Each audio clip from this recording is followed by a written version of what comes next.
This is Taisei Lee from Taisei Discovers with a very special guest today. In-house, we have Patrick Okubo, who is a local boy from Hawaii, master sommelier. Patrick, how are you doing today, brother? I'm doing great. Thanks for having me on the show. My pleasure, absolute pleasure. So to give the audience kind of a gauge, there's literally only 6 master sommelier in Hawaii. You are one of them. Yes. At 42 years young, can you tell me a little bit about what that means? It means that Hawaii is on the map. 6, when people go, there's 6 in Hawaii, that's huge because in other places they might have 6 in a place where there's 5 million people. And that shows that Hawaii is a big deal in the wine world. Definitely. And I feel like wine right now is starting to gain a little bit more popularity, especially with social media and the opportunity that people have to kind of learn a little bit more. How do you feel about the current state of wine in Hawaii? Constantly fighting because there's alternate beverages that we're fighting against, and RTDs, ready to drink type of stuff. There's a trend for low alcohol, non-alcohol for a lot of drinks. But I think wine will always be a constant that will always be there. It doesn't like spike as much with the trends.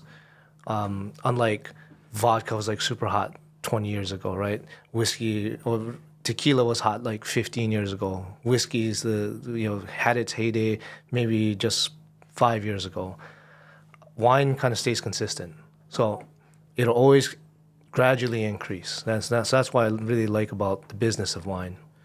Yeah, one thing, I've been working with wine for 20 years now, and as my understanding of what wine is increased, I realized that, there's so much substance to wine. There's so much culture. There's so many stories, the backstories behind every single bottle.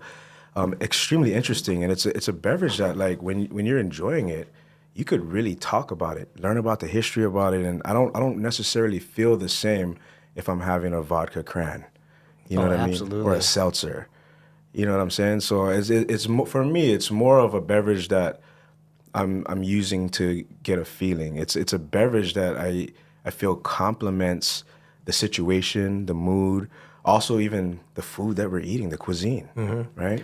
Yeah, it's all it's not just about the taste, but it's about what it sparks in here, the memories that it produces. Hopefully, you share a bottle of wine and that produces a new memory, and then you not only think about the wine and the history behind that, but also that time that you had it with somebody else. Yeah, totally, man. And I see that time after time in the restaurant, having a wine list with 175 selections. It's one of my favorite parts of the job is when somebody says, I'm interested in a bottle, but can you point me in the right direction? You know what I mean? And then figuring out their likes and dislikes, figuring out what they're eating, their preferences, and then formulating a couple of selections and then recommending one and then seeing them enjoy it and changing their life, really. Yeah. Right? Yep. Nobody's ever gonna go, hey, remember the time when we were at Roy's and we had that Miller Lite? Exactly. And that was an amazing night because the wine and the beer and the food went so good. Yeah. They won't have that same type of experience. But they're gonna go, oh, remember that time that we had Dalso of the Lion, or that time we had Chateau Latour with that steak over there, and that was amazing. Definitely. So American perception of wine is that wine is this luxury commodity, and I think we market the wines like that, where even if it's a $15 bottle, we talk about, oh, this is premium wine, this is luxury, and that's how it's perceived. In Italy, France, and any place in Europe, basically, it's like an everyday beverage. Like what bottle is this? I have no idea, but it goes great with my food. Nice. Like that. It's just a part of life. My sister and brother-in-law, they live in Bordeaux, and they drink pretty well. They don't spend a lot of money on their wines. They're buying like €10 and below type wines, but they're drinking with their meal all the time, and it's just a way of life. Yes. They don't think about, oh, this came from a Grand Cru quality in Saint-Emilion, but they're drinking it all the time. It's a compliment to the dishes, to the meal. Yeah. Whereas I think in America, it's like, let's get a bottle of wine and pound it. And it's grouped with it into alcohol. Whereas in the old world, it's more of just an accompaniment to the food. Yeah. And it's a just way of life. Yeah, way of life. I love that. That's my brother Taisei. I'm Kenji. Together, we're bringing you the future of wine. Join us as we discover vineyards, wineries, flavors, countries, and most importantly, the innovators who are redefining the wine industry. There's a story in every sip. There's a journey in every bottle. Our goal is to bridge the gap between the traditional culture and the emerging future of wine, breaking all kinds of stereotypes along the way. And if you want us to try your wine here in one of our blind tastings, or you want us to visit your vineyard, fill out the contact form in the description below. Thank you. So, I'm really interested in Patrick, who Patrick is, and what your journey looked like from, your adolescence in the wine world to where you are as a master sommelier at 42. Okay, yeah. I'm born and raised here in Hawaii, and I started working in the restaurant industry when I was 18. So I just went to basic training.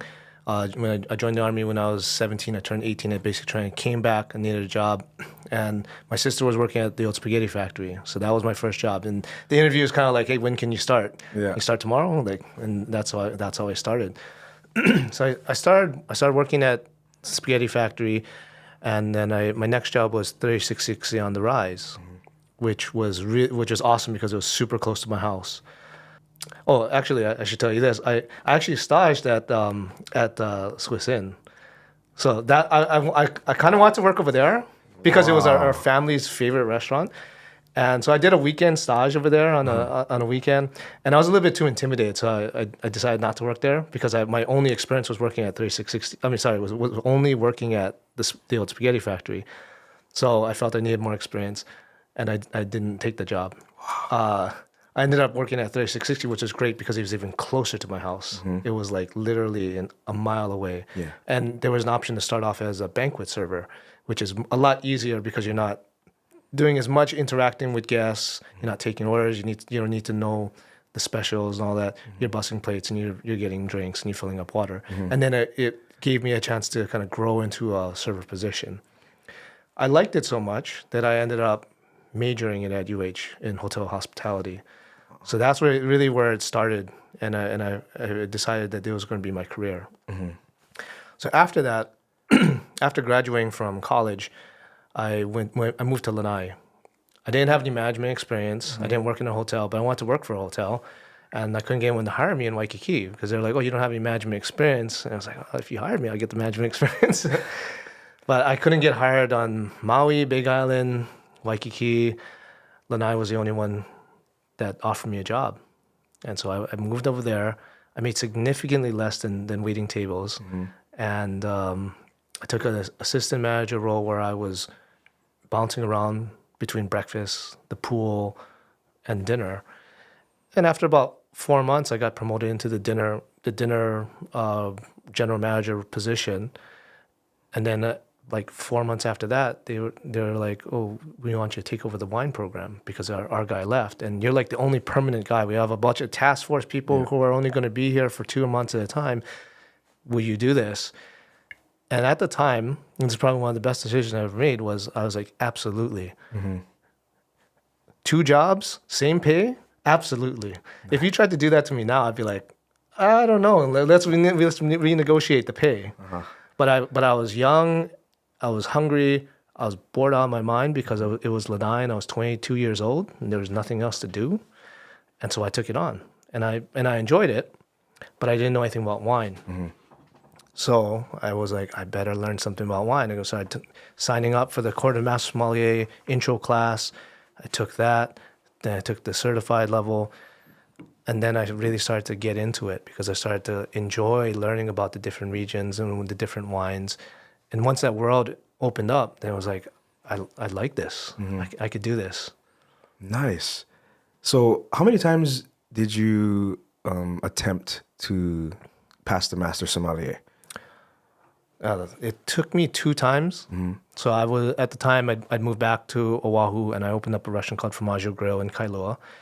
And the first attempt, back then you took all 3. You took blind tasting, you take theory, and you take service. Now you take theory first. You have to pass theory to take the other 2. So I took all 3, and I passed blind tasting, which is like one of the hardest ones statistically. And I felt like I'm sitting on the golden ticket. I passed. I passed this one. that people take 10 times and never pass. So I decided I need to go all in. So I left the partnership with Formaggio, left my job, moved back in with my parents back in Kaimaki, and I took a lunchtime server job just to get some type of income. A very humbling experience going from a general manager partner in a restaurant to a lunch server. And I studied 6 hours a day. And the days that I didn't work, I studied about 10 to 12 hours a day. And I did that for the last year because I felt like it's in my control. Like how much knowledge and studying for theoretical knowledge, that is within my control. Blind tasting, trying to get 5 out of 6 or 6 out of 6 on any given day, and you only have one shot a year. That's like we're gonna select 6 random golf holes that are very difficult. You don't get to see them until you get up to the tee, and you have to birdie 5 out of 6 of them, and you have to par the 6th one or birdie or better. What a great analogy. So I was like, I don't know if I could recreate that, but studying, that's within my control. So I laid it all on the table and I passed the second time. Wow. Congratulations, bro. What year was this? This is 2011. 2011. Okay, so you've been a master sommelier for well over 10 years. Yeah, right? it's been 13 years now. Wow. Okay. So currently, what is your role at RNDC? So I am the wine education and wine specialist. Okay. And education means internally, it means like with our employees, making sure that they're all either certified sommelier or certified specialist of wine for the estate group. And then training everybody else to like intro level. Externally, like doing staff trainings at restaurants, doing consumer events, and that's education too, because you're educating about our brands, and hopefully that creates pull through. And then going out and selling, just going out to accounts and selling them on wines. So it's a mix of selling and education. Which is, I think, how I met you, right? Coming to the restaurant, tasting me on wines. And that's one of the perks of my job is as a wine purchaser, as somebody that's doing a wine program, I get all types of vendors that come to my doorstep literally with a bag of wine, and they say, hey, we want you to taste this. Sometimes I'll have 10 wines that I taste, and you're definitely not swallowing all of them because you're working, but it gives you an opportunity to experience wines that you otherwise would never try. And there's some wines that I tried that, were upwards of a couple $100, and it's like, these are not stuff that I'm ordering when I go into a restaurant. So, I did want to make one thing clear. I am an entry-level, I guess, what would you call that? A wine specialist or entry-level? Yeah, you have your quartermaster introductory. Okay. Yeah. So Court of Master Sommeliers introductory. Which if you're not familiar with all the different organizations, it's like the intro level for Court of Master Sommeliers is like level 2 for WSET. Our intro is very difficult. Okay. Which you were there when I took my test last year. And I thought this was pretty funny, but I was the only guy that showed up without a study book. For some reason, because it was kind of a last minute thing for me, and my company was willing to foot the bill. So they were like, yeah, Taisei, go on and do it. And I was like, well, I got all this knowledge from all these years. I'll go ahead and try. But I didn't do any research as to what was required for it or like how the study books. I showed up with a notebook and a pencil. And then I think it was halfway through the first day when somebody said, turn to page, and I was like, oh, I didn't get and then the guy next to me was like, oh, you're supposed to have purchased this book and you can get it on Amazon. I was like, are you serious? So that's when I just extensively started taking notes. Everything you guys were saying, I was like scribbling, and I was like, oh my gosh, and I was looking around, and yeah, everybody had a book. But, luckily, I think a lot of my passion and just my years of experience helped me with the majority of it, and then a lot of the stuff you guys went through in the class, my notes and stuff like that, kind of took me through the test. And it was huge for me. Like I almost brought my pen today. You know what I'm saying? Because for me, it's an accomplishment. And for those of you who don't know, there's 4 major levels, right? You have your intro, you have your certified somm, you have your advanced sommelier, and then you have your master somm, which is what Patrick is. So I mean, it's almost like a PhD, right? Yeah. Essentially. And I'll be like a high school kid, you know, sitting down with Michael Jordan. That's how I look at it when it comes to wine. So, you know, I did want to ask you a question, something that I'm always curious about for people that know so much more than me. But to you, what makes a perfect wine? Oh, that's a good question. And that's perfect wine is really depends on it depends on your taste. You know, there's all these ratings and all that, and they have this formula where it's based on color and aromatics and texture and all that. But really, like that doesn't have anything to do with the person enjoying the wine that's actually enjoying the wine, because you could like wines that have bitterness. Maybe you like that, like that flavor, and then the person rating the wine doesn't like that. So it really comes down to the person. Yeah. And so there's things that I value in certain wines. Like if I was to rate a wine and it's Pinot Noir or Syrah and it has stem inclusion, which gives it this sandalwood and herbal flavor, and it just like this savoriness to it, I would rate that higher. That's me. But not everyone else is going to rate it the same way. Especially somebody that is a novice to the wine world, right? Like one thing that I've noticed is that like when you ask somebody what makes a perfect wine to you, there's 1,000 answers, right? But that's kind of why it's cool to ask that question. I had somebody in the restaurant the other day, and there a difference of opinions on the table, and there was somebody that's been drinking wine for years, and they swear by Moscato, you know, and I was like, oh well, then we have that by the glass. You can do that, and everybody else on the table was like, oh my, I would never drink that sweet stuff, but that person loved that wine, and that's really all that matters at the end of the day. Yeah. If you like White Zinfandel, to me, whatever brings you into the world of wine, you know. And your flavor is, and your taste buds are going to change. So maybe he likes Moscato now, maybe 5 years from now he likes off-dry Riesling, and then 10 years from now he likes bone-dry Sancerre.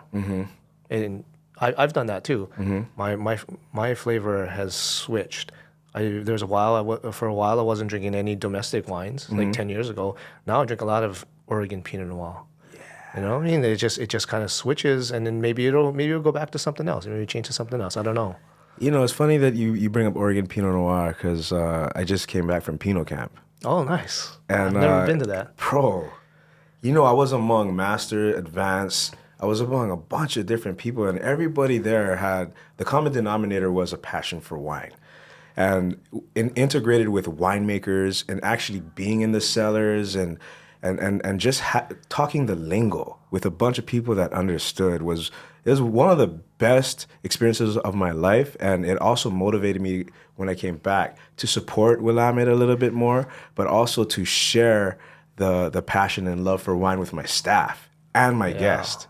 You know what I mean? So I recommend it. I mean, I'm surprised you've never got to nominate. No, they always ask me to nominate people. They never say, "Hey, would you like to go?" I guess because you're a master already, you know, it's a certain level. But and the whole point of Pinot Camp is to kind of share the magic so that we can take it back to our respective communities and share that and hopefully grow the interest for Oregon Pinot and Chardonnay and Pinot Gris, and they're growing a bunch of other stuff up there too. So quite the experience. I'm going in a couple weeks to Willamette, and I go like 3 times a year. Okay. My wife is from Portland, and their in-laws still live there, so we go pretty often. Bro, so get this. My cousin, Jenny Weiss. Yeah. You know Jenny? Yeah. Okay, so have you been to the Swiss Hibiscus? Yep. I'm telling him things he already knows. Now I gotta buy the dressing. I gotta bring it back on the plane with me now. Oh man, sore subject for us, bro. We both own that business for a little bit, and it's other endeavors kind of took over, but it hasn't left the family here in Hawaii. So hopefully we can bring it back, or possibly even a Swiss Inn one day. Who knows, right?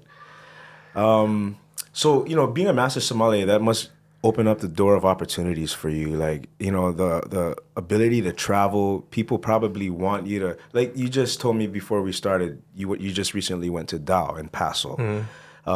Where else has being a master sommelier taken you in the world? I've been to Chile and France many times, Italy many times, Germany, and of course domestically. That's mainly where it's taken me. I mean, there's been opportunities to go other places, which I've turned down. Like I got invited to go to Georgia, the country of Georgia, on a wine excursion to Greece, and I've turned those down. Like there has to be a little bit more work-life balance with like I'm married and I can't be like traveling all the time away from the kids, the dogs, and just leave her with the dogs. So. It's as much as you want it to be. Like if I was still completely unattached and single, I'd be taking advantage of all these trips and going everywhere. Yeah. But the doors are open. For me, being a master sommelier is something like, it was never really a thing. It's more of personal challenges for me to get to a certified level. I think that's good enough for me. I do what a sommelier does on the floor, recommend wine, create the program, make sure that your numbers are right, but being a certified sommelier is a personal challenge for me. So that's why I'm going to take the test next year, and I look forward to that. Something else I did want to talk to a master sommelier about, to you, Patrick, is pairing, because that's really one of the biggest things that when it comes to wine in a restaurant, you really want to make accurate pairings, and you kind of and sometimes the guest will say, I just want a cab with my fish, and that's fine. You know what I mean? Like, and there's certain Cabernet Sauvignons that I have on my list that I feel would be the best option out of the selections that we have. But do you have like a rule of thumb when it comes down to pairing or philosophy? Yeah, if I was working in the restaurant, it really is about the person. It's not about what I think is the best pairing. So it's all about feeling out the person who's going to enjoy the wine. And so asking them questions, and then also having the knowledge of like being able to understand them. Like I'll ask questions like, what do you normally drink at home? That gives me price point, gives me style. It gives me like their tendencies, and if they like big name or they're more adventurous and things like that. The worst thing you can do is force onto somebody what you think is the best pairing, because we all have different tastes, and I think that's what the geeky som loves to do. They like to impose their will on someone else, and I absolutely hate that. Like, oh, I got this. You might have this orange wine or natural wine, which you think is an awesome pairing, and personally, I'm just not into it. And there are a lot of great ones. I'm not trying to bag on those type of wines, but if I don't want to drink that, don't force it on me. But it gets forced on me all the time. You're like, oh, he's a som. He gets it. He loves geeky wine. Force the orange wine onto you. Force the natural wine onto him because he understands it. That would be nerve-wracking for me if Patrick Okubo sat at my table and asked for a recommendation. I mean, if you just have a conversation with me, like what type of wines you like to drink, and I start mentioning a couple labels, I like drinking Côte Rôtie, like René Rostaing is my favorite. I love drinking Bordeaux, especially left bank, older, like 10-year-old type of Bordeaux. I like drinking stem inclusion Pinot Noir, whether it be from Old World or New World. You can start to get in your head what flavor style I want. You're not going to start giving me an orange wine to pair with something, even if it might be the best pairing. Because like what I described, what I drink is completely different from it. So for some of our viewers and for some of the casual wine drinkers, if they wanted to pick out a nice bottle, do you have any tips for them on getting into the world of wine? First thing is to use your phone and take pictures of the wines that they drink. And this will just archive over the 6 months to a year. And then maybe you don't remember them and you can't spit out like, oh, René Rostaing and I like Chaspleen and all that stuff. But you can show pictures and go, I drank these, I really like this, I didn't like this, I liked it, and just show the picture. Hopefully the person who you're showing this to, who's you in the restaurant or somebody else in the wine store, is able to look at it like, okay, I'm understanding what your flavor is like, and it'll give them all that information. You don't have to memorize what grape goes into it. Or you don't have to know how to say it. You just took a picture of it and you just said, I liked it or I didn't. And we all carry around our phones when we're in the restaurant and we're enjoying wine, or when you're at home. All it takes is a simple snap. True, because wine. The wine lingo itself is like a different language for a lot of people. So I can understand how at some points it's intimidating, right? But, you really just start with opening the bottle and drinking it. and like you said, taking a picture. Now you document something you liked or didn't like, and then you compile, a list of things that you've tried, and then from there you can kind of make better decisions moving forward, right? Or Yeah. even ask, right? Absolutely. Yeah. Back when I first got into wine, where your phone didn't have a camera, like I carried around a notebook and I had to write down if I liked the wine or not. Yeah. It's so easy now. Just taking a picture. True. One thing that stood out to me was the amount of time that you put in. Like when you were studying those 10-hour days, are you literally just looking in a book, taking notes and doing theory, or are you tasting throughout it as well? So for that year, I was studying for theory and service. And so the routine would be wake up at 6. It was like this hard wake up. And it would start as soon as I woke up. I mean, like zero waste of time. So wake up. On top of the walls, I had like the giant Post-its, and then they had all the different Premier Crus of Burgundy. So turn on the lights. I'm just looking at it as I'm kind of like waking up. Okay, so I did that for like 10 minutes, and that helped me memorize all of the Premier Crus, which is insane. There's like 400 something Premier Crus, but I had to know which ones went into which village. So 10 minutes of that every day. Go start brushing my teeth. I wrote down cocktails on the mirror, like in dry erase pen. The ones I could not remember, classic cocktails. That comes up in service. Okay. If I wasn't studying for service, I wouldn't have wasted that time. But I'm brushing my teeth and I'm looking at the different cocktails. Okay, and I had notes in the shower, laminated, and so go in the shower and I'm just looking at while I'm showering. Oh, your parents must have thought you were crazy. Little did they know. I mean, that's what it takes. That's what it takes. And that can translate to anything, right? Yeah. If you want to be a master at anything, that type of effort is absolutely crucial. Yeah, and a lot of it is you got to have different ways of studying, because if you think that I'm going to study for 10 hours at this desk right here, it ain't gonna happen, bro. You're gonna get distracted. You're gonna get tired. You're gonna take a nap. You're gonna get hungry. You're gonna go to the fridge. So you have to like 30 minutes of this, 30 minutes of that, maybe an hour of this, hour of that, and just switch it up. It's maps for 30 minutes. Then it's flashcards for 30 minutes. And then I'm going to go for a walk, because that gets my adrenaline going with flashcards while I'm walking. So a 1 hour walk doing that. Come back, do the maps for a little while longer. Then I had this thing where it's fill in the blank with a dry erase pen. Wipe it clean, do it again, where it has like kind of like a mini quiz on top of it. Wow. So it's always just switching it up so you don't get bored. But a lot of people tell me, they're like, oh yeah, I don't have the time. It's like, you don't have the time to sit down for 4 hours straight. Nobody has the time for that. Ain't nobody got the time. You got to find a way to do it and incorporate it into your life. Jeez, bro. That's amazing advice.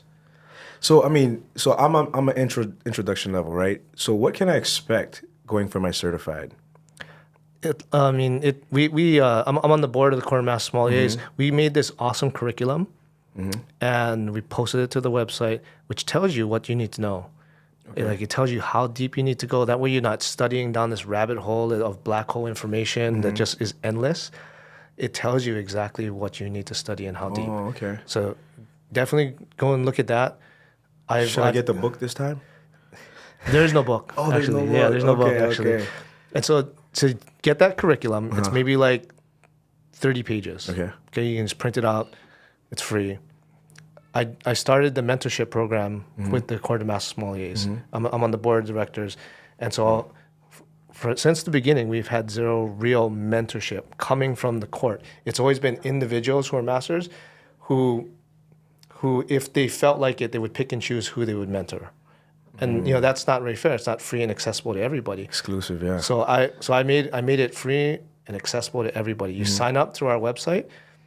It's through a Calendly page. I can take up to 100 people in one session. And then I have different advanced sommeliers. We do breakout sessions. So you get to work 1-on-5 with an advanced som who will work on blind tasting with you, like the theory of blind tasting, work on service and all the things that goes in the service, asking you questions, testing your cocktail knowledge, and asking you about food and wine pairing, so you get a chance to verbally talk it out with somebody. And I've been doing this for the last 2 years. There's not a single certified exam that happens now where I don't get an email from somebody who took those prep sessions and then thanks me for it. Wow. So it's hundreds of people who have gone through this program. So I definitely recommend doing that. I have a different series that starts every quarter, and it's a series of five sessions. Okay, series of 5 sessions every quarter. So in the last quarter of this year, I should look forward to that. Yeah. So you're one of the driving factors in like this training, this type of training. Yeah. You know, it always said on our mission statement at the Quarter Master Sommeliers that we do education and mentorship, but we did zero mentorship. Okay. Like there really wasn't. It was individuals who picked and choose, and usually they would pick their friends, people that worked for them. You know, it wasn't ever like this random person. I'm gonna mentor this person. And so now we're reaching out to people who live in like rural areas. We have the online version now, right? So you get people who like take the online version. I met somebody who lives on the island off of the coast of Texas. I didn't know Texas had islands, but she's like, yeah, there's no certified somms, advanced somms, or masters that live over here, and I don't have a mentor, and so I'm mentoring this person who lives on an island off the coast of Texas, and we're reaching people like that with this mentorship. Wow, so you definitely a huge part in the inclusion of, you know, into the wine world, because I feel like the wine world was so cut off, and it was like an upper echelon of society that are willing to pay for a certain, you know, expensive bottles and hoity-toity, you know what I mean? Whereas now it's like, bro, everybody come enjoy and see why wine is so special. And that's one of my missions by doing podcasts like this and doing interviews like we did in the Willamette, was just to kind of open up my circles to the world of wine. And there's a lot of people now that are like, hey, Ty, I want to make a reservation at your restaurant, and can you pick out a bottle of wine and tell us about it? It happened like 3 times already since I've been in Willamette. It was like 3 weeks ago, 4 weeks ago. So for me, it's like, okay, we're all doing our little part to kind of bring everybody into this wonderful world of wine. Yeah. So thank you, Create brother. that excitement. Yeah, like and having this where you're actually filming it is great too. Yeah, because like you're right. The world of wine wasn't so diverse before. You know. Yeah. There's not a whole lot of Asian American master sommeliers. You know. There's not a lot of African American master sommeliers, and when they see people like you and I who are doing this as their job, and they like the younger generation can look at us and go like, oh, that could be me. They start visualizing it. It's not just, you know, it's not just someone that doesn't look like them. Like, that's not for me. That I don't fit the role. Yeah. Right on, bro. You said it right there, my friend. So, well, let's get into the blind portion of this. And, you know, I'm really excited just to kind of watch Patrick's mind work in this type of situation, which he's not a stranger to. This might be my 10th or 11th blind tasting that I've ever done, but I really have fun doing it. And it's not necessarily about getting it right as much as it is about, you know, pulling from your experience and trying to figure out something without knowing what it is prior. So what I use is a deductive method from the Court of Master Sommeliers, where you go through a bunch of different categories with sight, with aromas, and with flavors, and you really deduct everything that it's not. It's worked for me a couple of times, and it's really an absolute amazing thing to see. So you have anything to say about blind tasting? It's always a learning, humbling experience. I don't get to do it as much, but I always enjoy it. You can visit the Court of Master Sommeliers at mastersommeliers.org. And that's where you can get a lot of resources, such as the curriculum and sign up for office hours. And for Aloha Wine Foundation, the website is alohawinefoundation.org. And then any socials, anything like that? I don't know what they are. I think it's the Wine GI. I think it's the Wine GI as my Instagram. I'm not really sure. Okay.